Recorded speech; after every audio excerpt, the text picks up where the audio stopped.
자, 오늘 달려라 라디오 아주 특별한 손님, 정말 바쁜 일정 속에서, 달라스 방문 일정 속에서 저희 DK넷 청취자 여러분들 만나려고 특별히 시간을 내주신 손님이 계십니다. 여의도 수모험교회 담임 목사님이시고 또 한국교회 총연합회 회장으로 한국교회와 또 사회를 섬기고 계신 이영훈 목사님, 오늘 DK넷 라디오 또 이렇게 특별한 손님으로 모셨습니다. 안녕하세요, 목사님. 안녕하세요. 예. 뭐 지금 오늘 한국에서 도착하셨다고 예. 들었는데 오늘 아침에 들어왔습니다.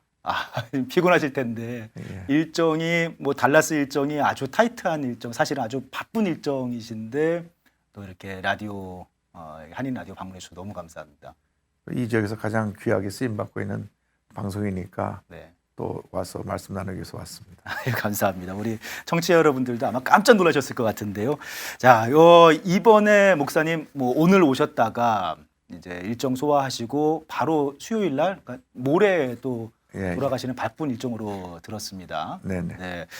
이번에 달라스 어떻게 오시게 되셨는지. 저희가 이제 매년 미주 지역에는 우리 순복음교회 총회가 있는데 네네. 이번에 순복음 북미총회 총회를 위해서 제가 말씀 전하러 왔고요. 또 오전에는 달라스 지역에는 목회자님들 위해서 목회자 세미나도 인도하고 세미나도 하시고. 네, 그 일정으로 왔습니다 이번에. 예. 네. 그러면 이제 내일 예. 성회 있으시고 뭐 총회 있으시고 목회자 세미나. 제 세미나 있으시고 예.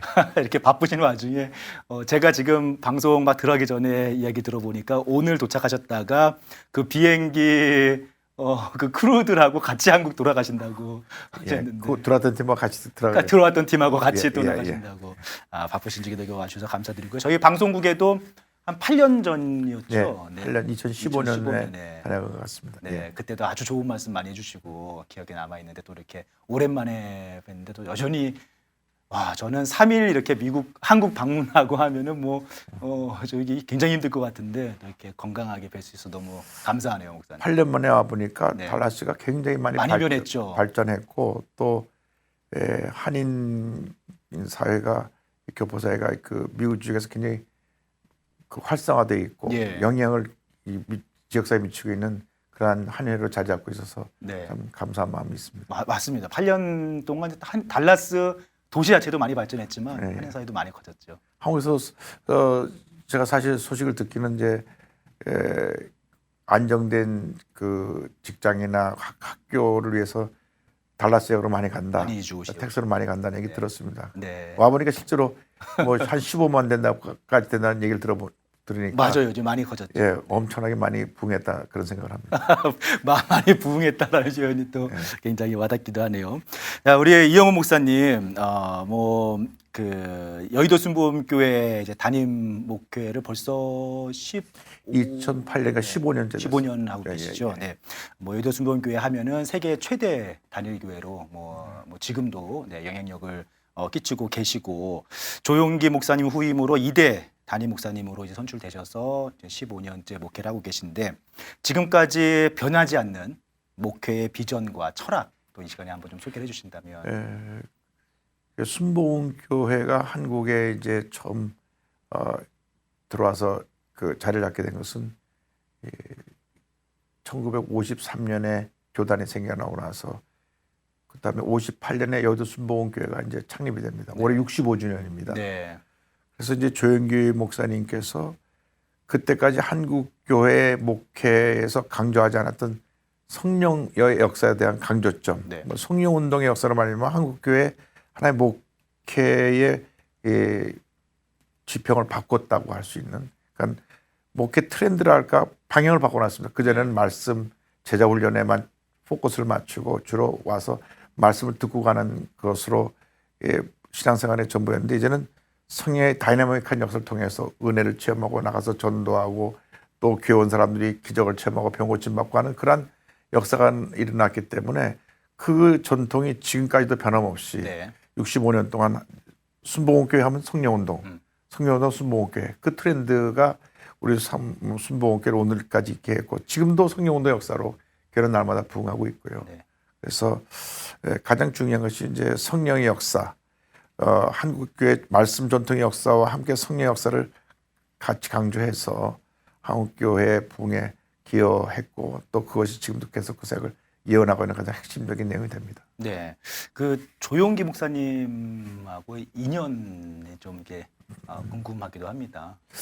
저는 저희 가정 원래 이제 4대째 장로교 집안입니다. 아, 그러셨어요. 네. 저희 증조부가 북한에서 예수를 믿으셨는데 평양 서원박교회 저희 할아버님이 장로님으로 계시다가 이제 북한이 공산화돼서 48년도에 월남을 하셨습니다. 네. 그리고 나서 64년도에 집을 서대문으로 이사 오게 됐는데 바로 걸어서 5분 거리에 순복음교회가 있었어요. 그러니까 사실 할아버님이 그때 원래 교회를 가시려고 하면 세문안교회를 가셨어야 되는 게 강신명 목사님이 할아버님이 평양 선복교회 계실 때 교육전사였습니다. 아, 네. 그래서 아주 가까운 사이였는데 할아버님이 새벽 기도를 나가셔야 되니까 그리고 이제 3.1운동 때 옥고를 치르셔가지고 다리가 불편하셔서 바로 집 앞에 5분 거리에 있는 이제 순복음교회를 나가게 됐고요. 예.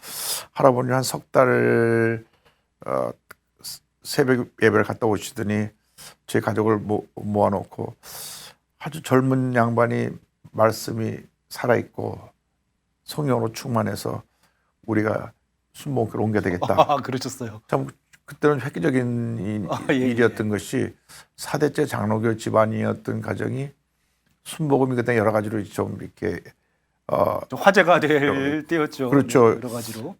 비판도 있었고 네. 순복음교회에 대해서 이 막 방언하고 박수고 네. 가라는 그 예배 스타일에 대해서 좀 문제가 있는 게 아닌가 하는 그런 비판 의식이 있었을 때인데 할아버님께 결단하고 그렇게 옮기셨어요. 그래서 그때 저는 충영교회를 다녔는데 충영교회 김창현 목사님께서 저희 부모님 불러놓고 하필이면 많은 교회 가도 순복음교회를 가시냐고 그때 기억이 납니다.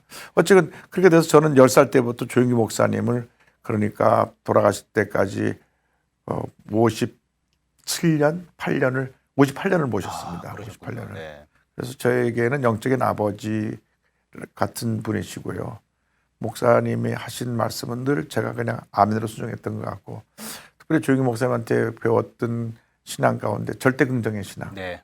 강력한 믿음의 역사, 그러니까 성령 충만의 역사 플러스 절대 긍정의 믿음의 역사가 제 신앙 형성에 큰 도움이 된 것 같습니다. 네. 그 에너지가 뭐 지금 여의도 순복음교회 성도님들뿐만 아니라 한국 교계와 사회에 여전히 이렇게 좀 지금 참 어려운 시대에 그 메시지를까지 여전히 참 필요한 것 같습니다. 어려울 때일수록 우리가 긍정적인 믿음으로 어려움을 극복하고 넘어서야 되는데 이제 어떤 예정론이나 이런 숙명론에 빠지면은 어떤 문제에 갇혀서 벗어나기 힘들거든요. 그래서 순복음께서 강력한 그 믿음의 역사를 강조한 것은 그러면서 굉장히 긍정적인 측면이 있습니다. 네, 목사님 또 이제 여의도 순복음교회를 섬기고 계시지만 지금 국제교회 성장연구원 총재로 몇 년 되셨죠?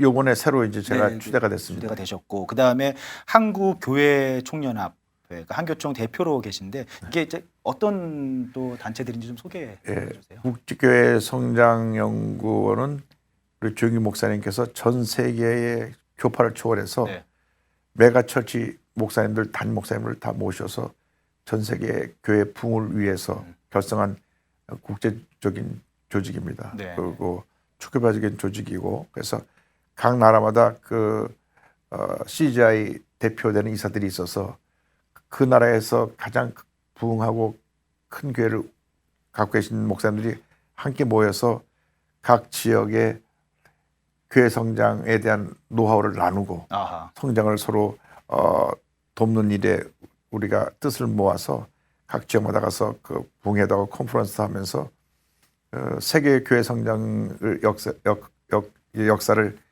견인차에 나간 그러한 중요한 단체가 CGI입니다.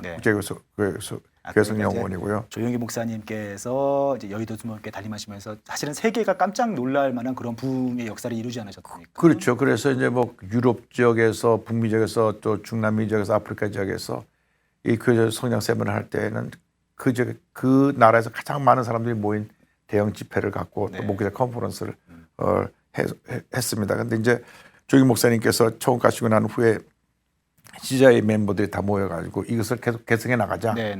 개성해 나가려면 조용기 목사님 후계자인 이용 목사의 이 일을 맡는 게 좋겠다 해서 그것도 이제 추대를 받고 제가 작년에 교회 성장 연구원 총재로 그 이렇게 역할을 담당하고 사역을 계속 이어서 전 예. 세계 교회 성장을 또 연구하고 돕는 예, 예. 그 역할을 하는 그런 또 그래서 이제 네. 한 번은 해외에서 그 총회로 모이고 한 번은 그 한국에서 총회로 모입니다. 네. 2년마다 한국에서 총회를 열고 또 해외에서 세계 여러 지역을 돌면서 총회를 하면서 그 교회 성장의 노하우를 함께 나누는 그러한 귀한 시간을 갖고 있습니다. 네, 또 그 책임감을 많이 느끼실 것 같은데. 그리고 이제 한국교회 총연합회는 이제 한국 교회가 그동안 너무나 연합기관도 많이 분열되고 교단도 많이 분열돼서 이제는 하나가 돼서 가자. 예. 그래서 약 8년 전에 그 한국교회에 있는 22개 대표되는 교단, 22개 대표되는 교단이라고 하는 것은 교육부가 인정한 신학교를 갖고 있는 교단. 네네. 그것이 22개 교단인데 그 22개 교단을 합친 숫자가 전 한국 기독교회는 90%가 넘습니다. 네. 그래서 그 교단장회를 결성하면서 제가 그때 이제는 좀 하나가 좀 돼보자. 저는 그때 NCC 회장도 했었고 한기총 회장도 하고 했기 때문에 그런 역할을 좀 중재하면서 네. 그때 한기총도 한교연이라는 단체가 또 떨어져 나갔습니다. 그렇죠. 네. 한교연과 함께 8차례 모여서 같이 합의를 해가지고 태동시킨 것이 한국교회 총연합회입니다. 새롭게 좀 통합으로 예. 이렇게 탄생을 한 거군요. 그래서 현재 5만 8천 교회 네. 1,132만 명이 등록이 되어 있습니다. 그러니까 한 95%상 97%가 등록이 되어 있고 네. 나머지 한기총이나 또 NCCK는 그 굉장히 작은 그룹으로 네. 조직이 되어 있는데 그 한국교회 총연합회 대표장으로 원래는 이제 각 교단마다 돌아가면서 하게 되어 있습니다. 네. 근데 이번에 그것도 이제 이번엔 하나님의 성령의 순복음교사 한번 해야 된다고 제가 초대받아가지고 대표장을 맡아 섬기면서 한국교회 연합 그리고 한국교회가 이제 사회적인 신뢰 회복. 네. 왜냐하면 너무나 그 코로나 때 신천지가 교회라는 이름을 썼기 때문에 그렇죠. 네. 일반 사람들이 교회는 무조건 되고 이 네. 코로나를 퍼뜨린 어떤 그러한 문제 있는 집단으로 매도가 돼 갖고요. 제일 교회가 피해를 많이 봤습니다. 신천지 때문에. 어려움 많이 겪으셨죠. 예, 그래서 이단들이 교회란 말을 안 썼으면 좋겠는데 꼭 기독교를 허물어뜨리기 위해서 파고들기 위해서 교회란 말을 쓰기 때문에 그런 피해를 지난 3일 동안 입었습니다. 그래서 이제 이번에 한국총에서 이제 신뢰도 회복, 섬기는 교회, 사회에 선한 영향을 끼치는 교회로서 그 사명을 감당하기 위해서 이번에 작년에 이제 울진 지역에 산불 난 것 때문에 예. 저희가 모금을 해서 집을 54채를 줬습니다. 그래서 한교총 이름으로요. 예, 한국이름으로 그래서 모금을 해갖고 그 집 없는 사람들한테 한 채씩을 다 주고 4월 14일 날 그 준공 감사 예배를 드립니다. 네. 그래서 그 사실 전 재산이 다 날아가는데 교회 와서 새 집을 줘주니까 현대식으로 더 좋은 집을 줘줬습니다. 네. 그래서 굉장히 그분들이 감사하고 있고 들어간 비용도 한 30억이 넘고요. 이번에 트루키에 그 저희가 모금도 한교총이 중심이 돼서 한 20억에서 한 30억 정도 모금을 해가지고 네. 직접은 트루키에를 대상을 통해서 그 정부에 전달하려고 하고 있습니다. 그러니까 이제 그동안 사실 대한민국의 성장을 하면서 한국 교회가 사회적으로 참 많은 일들을 하지 않았습니까? 존경받을 많은 일을 했는데 또 최근 들어서는 교회가 이렇게 사회에 많은 좀 존경을 잃어가는 그러니까 그런 모습도 사실 안타깝게 좀 있었는데 저 같으면 한교총이 다시 좀 새롭게 한국 교회가 좀 사회적으로도 교회의 대표성을 가지고 한국 교회의 대표성을 가지고 여러 가지 또 일들을 감당하고 계신 거예요. 신뢰도 회복을 위해서 우리가 이렇게 노력하고 있고요. 사실 한국 개혁에는 기독교가 절대적인 영향이었거든요. 그럼요. 뭐 교육, 의료, 문화, 정치 그렇죠. 전반적으로. 근데 그러한 영향력이 지금 많이 감소됐고 이제는 한국 사회 속에서 그 기성 종교로 그냥 한 축을 담당하고 있는 그러한 종교가 된 것이 너무 안타까워서 이제는 정말 개혁이처럼 한국 사회 전반에 네. 선행을 끼치는 그러한 기독교로 거듭나기 위해서 노력하고 있습니다. 네, 항상 들리는 소식 좀 이렇게 그렇게 애쓰시는 목사님의 그런 좀 마음들 많이 느끼고 계실 거라고 생각을 합니다. 우리 성도님들, 미국에 계신 성도님들도요. 제가 또 이제 그 하나의 좀 일화가 지난 이제 겨울 12월 한국의 12월 그 한겨울이었는데요. 그때 목사님께서 그때 뭐 한국의 이 올겨울에 굉장히 추워가지고 난 좋았죠. 네, 체감 온도가 그때 영하 뭐 섭씨로 20도였다 하는데 그때 국회 앞에서 1인 시위를 하셨어요. 피켓을 들고. 네, 차별금지법 반대 1인 시위였는데 그게 좀 목사님 그렇게 추운 날 국회 앞에 가서 이렇게 시위를 하시게 된 배경 또 차별금지법이라는 게 한국에서 또 무엇인지 좀 그 소개 좀 부탁드립니다. 예. 먼저 이제 차별금지법을 먼저 설명드리고요. 네. 그것이 문제가 돼서 제가 시위에 나갈 수밖에 없었던 그 이유를 설명드리려고자 하는데 한국의 성소수자, 그러니까 동성애에 관련된 분이 30만에서 한 50만 정도로 봅니다. 아 그렇군요. 네. 그런데 문제는 그분들이 주장하는 것이 우리가 차별받고 있기 때문에 차별을 금지하는 법을 만들어야 되겠다. 네.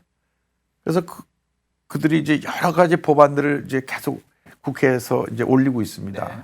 근데 문제는 뭐냐면 지금 우리나라에 대한민국에 23가지 인권에 관련된 모든 조항이 다 법으로 제정돼 있습니다. 차별받지 않을 법이 다 돼 있습니다. 그러니까 말씀이시죠. 성별로도 차별받지 아니하고 네. 남녀노소 그다음에 교육을 받은 사람이나 못 받은 사람이나 가진 사람이나 못 받은 사람 똑같이 인권이 존중되도록 우리 법이 제정돼 있는데 네.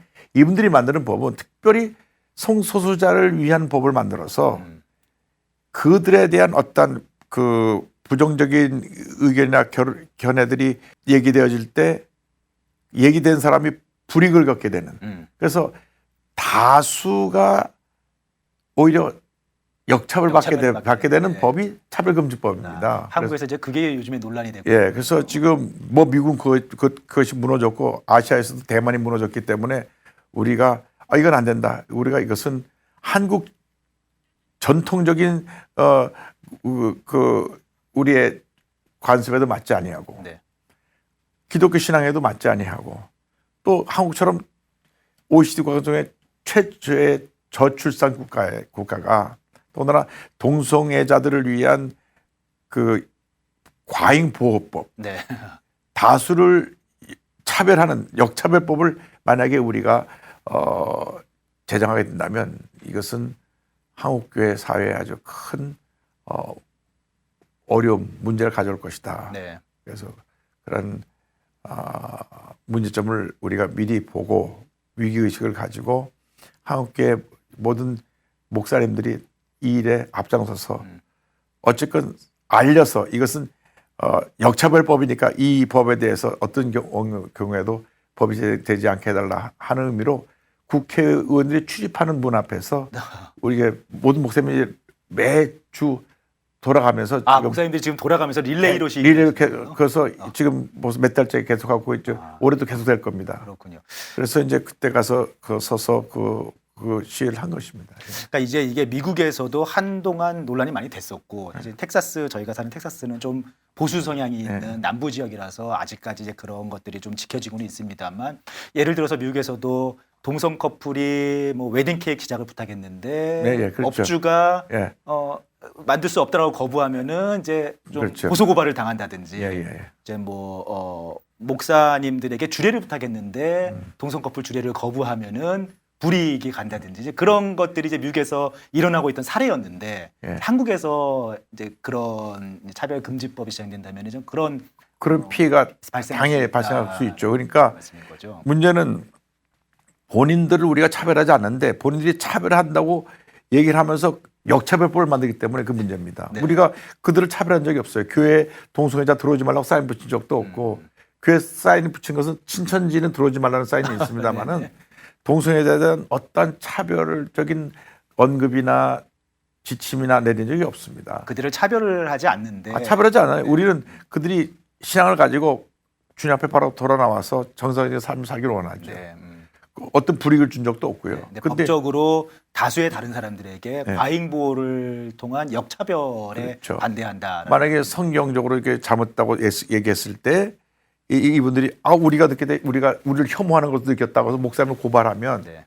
이 차별금지법을 보면 그 사람들이 피해를 입었다고 고발하기 때문에 거기에 대한 불이익은 당연히 문제를 지적한 사람이 받을 수밖에 없게 되는 이러한 역차별법이 생기기 때문에 철저하로 저희들이 반대하는 겁니다. 네, 그러니까 이게 이제 미국 사회에서 그동안 있어 왔던 좀 어느 네. 정도 과정에 지나가고 있는 중인데 이제 한국 사회에서 네. 이게 좀 논란이 되고 있고 또 한국 교회가 이영호 목사님 포함해서 앞장서서 좀 그런 것들에 대해서 문제 제기를 하고 계신 거군요. 한국교회 1,200만 크리스찬이 나는 네. 절대 한국에서 그 법이 통보 못될 낼 겁니다. 수가 없을 것이다. 예. 네, 그렇군요.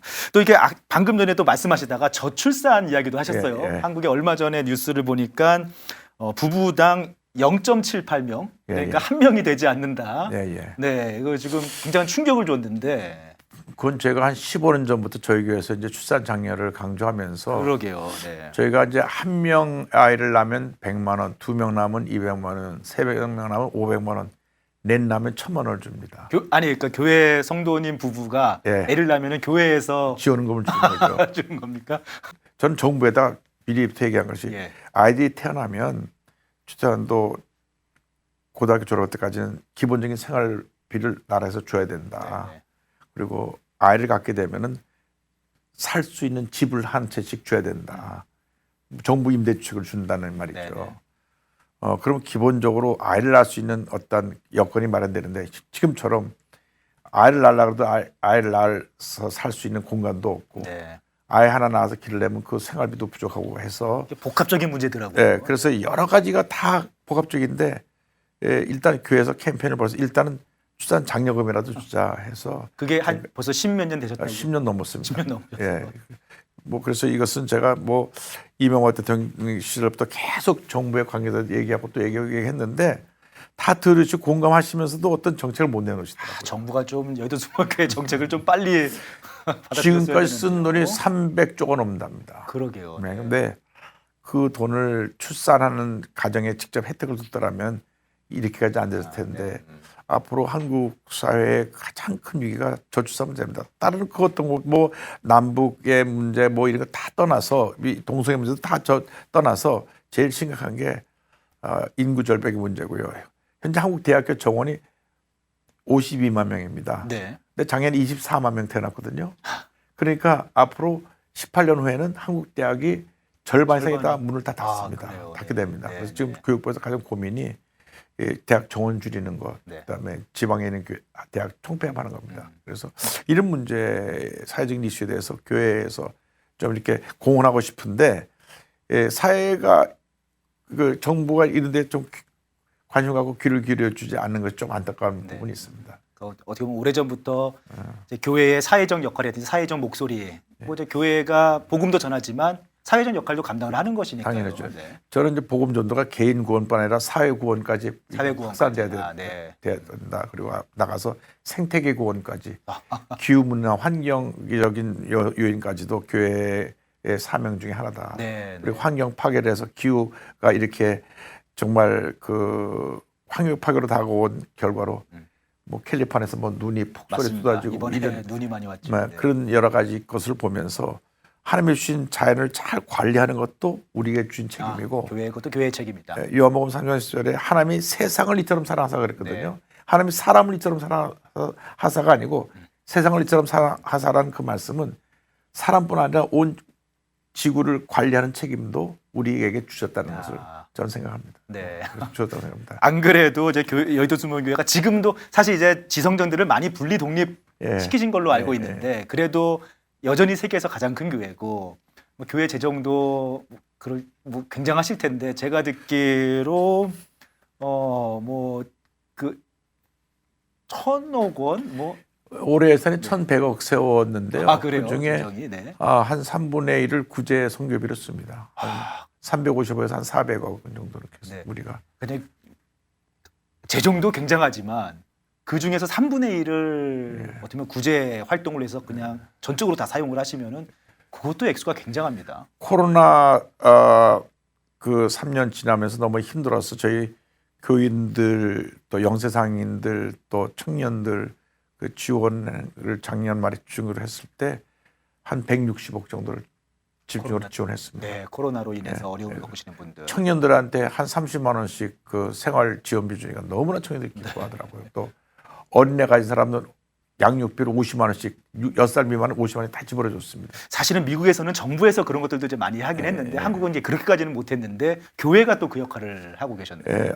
예, 정부에서 하긴 했지만 이제 어쨌든 정부에서 주는 것은 좀 혜택을 받을 때 못 받은 사람 많이 있죠. 받는 사람이 있습니다. 맞아요. 복지 사각지 되는 분들. 사각지대 많이 예, 있어요. 근데 저희 교회에서는 약간 영세 수상인들은 무조건 다 신청만 하면 다 줬으니까요. 네. 그래서 한 그때 연말 연초에 한 160억 정도를 성도에게 풀었더니 조건 없이 저희들에게 이제 섬겼는데 굉장히 그 성도님들이 기뻐하시고 또 많은 분들이 또 교회 전도받고 지금 교회 나오고 있습니다. 네, 참 그 이영호 목사님하고 여의도 중원교회 그동안 어떻게 보면은 이렇게 사역을 하시면서 또 복음 전파를 하시면서 뭐 그것뿐만 아니라 항상 이렇게 소식을 들으면서 감동을 받는 것이 목사님이 얼마나 이 교회의 사회적 역할에 대해서 좀 열심을 내시는지 그리고 그런 역할을 감당하시려고 얼마나 노력하고 계신지 그런 것들이 지금 이렇게 말씀하신 한 가지 뭐 한교총 사실은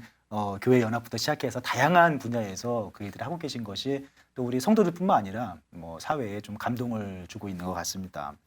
저희 이제 DK 미디어 그룹 뭐 방송국에서도 작년부터 이제 좀 구제 사역을 해보려고 저희가 재단을 이렇게 만들어서 성금 모금을 한번 해봤거든요. 근데 감사하게도 이제 많이들 모아주셔서 올해 들어와서 아까 말씀하신 좀 구제나 이런 지원 사각지대에 계신 분들 한인분들도 많이 계셔서 찾아서 이렇게 좀 도와드리고 계시거든요. 저희가 도와드리고 있거든요. 이런 이웃을 향한 관심과 사랑 실천에 대해서 또 이제 우리 방송을 들으시는 청취자 여러분들에게 좀 한 말씀 부탁드리겠습니다. 예, 사랑 실천은 기독교인뿐 아니라 모든 사람들에게 주어진 하나의 사명이고 숙제라고 생각합니다.